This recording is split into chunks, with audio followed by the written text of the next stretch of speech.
Again, welcome again to our discussion on the exercises about simplifying exponents. Now we got this thing, and we now need to approach it systematically. So kung nasa parenthesis, mauna-una sa ang kanang trabaho o na i-simplify sa ating mudaan. Okay? So first, tanggal na to ang kanina medyo kay ka-third naman yung example or exercise. Let's try to make this mas dali. Okay, so let's try to do this.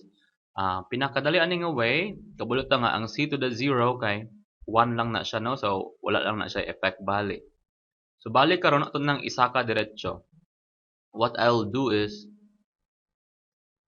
akong isa ka tanan ang mga kuan, akong isa ka tanan ang mga bases ay kanang mga terms. So I'll have here a to the negative 2. Parisan ako siya og a to the kung ang take note sa a og sa 9 ha, basig magkapareho na tong panglantaw. Kung ang 4 mo sa taas, may mo na siyang a to the negative 4, right? Tama. B to the 4, B to the positive 5, right? Am I right? Then ang C, so I hope diri ninyo makita karon nganong ang C to the 0 kay 1 lang, no? Kay anong 1 lang na siya. Kay supposed to be that di lang sa nato iwalaon, no? C to the 0 di sa tugamon nga 1 para mapakita lang nato times c to the 3. Okay? Kaya pag musakay mo hang 3 pag negative may mo siyang positive. No? Raise to the negative 1. Okay? So karon ato na siyang kano ipang-add. So that's 64. 64. A to the negative 2. Negative 2 plus negative 4. That's what? Negative 6. Okay? 4 plus 5. That's b to the 9.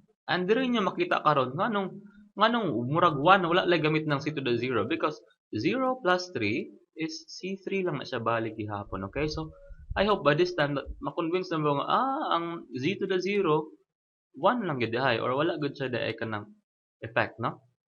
Except kung naka-add. No, c to the 0 is just 1 kay 0 plus 3 c3 lamang gihapon. Okay? Then we have here 27 and we have here negative 1. Okay? Karon nato na dayong pwede na nato ipang-unsa. Pwede na nato i-distribute ang negative 1 nga sign. Okay? Kung ingani gani kung pwede na mo i-distribute, no? Pwede mo baliktaron lang nimo ang kuan ang equation man negative 1 na. Pwede ba nako i-introduce karon? No, or pwede no? Pwede na mo i-distribute nimo ning kuan imong iana bali. Or pwede pod nga baliktaron lang nato or take the reciprocal. But more or less dili kay ta kuan ano, basin ba malibog nun ta so let me distribute lang sa negative. Tama ba akong buhatan? Basta tama ni siya, for example, x, no? Over y. I-erase mo na sa negative 1. Mura na equal na siya. Kung baliktaron mo na yung muhang kuhan, may mura na siyang y over x. Wow. Ingana lang na siya bali. Pag nagil kay negative 1, meaning you just take the reciprocal of that o pabalik-baliktaron lang ni mong fraction. Pero basig maglibog ganoon ta. So but I'm introducing that today, no? So ato sang unahon siya, ato sang i-distribute para di ta maglibog. So 64 to the negative 1. A negative 6 times negative 1. Dili i-add ha, but i-times. That's 6 b to the negative 9, c to the negative 3. Then we have here 27 to the negative 1. Okay?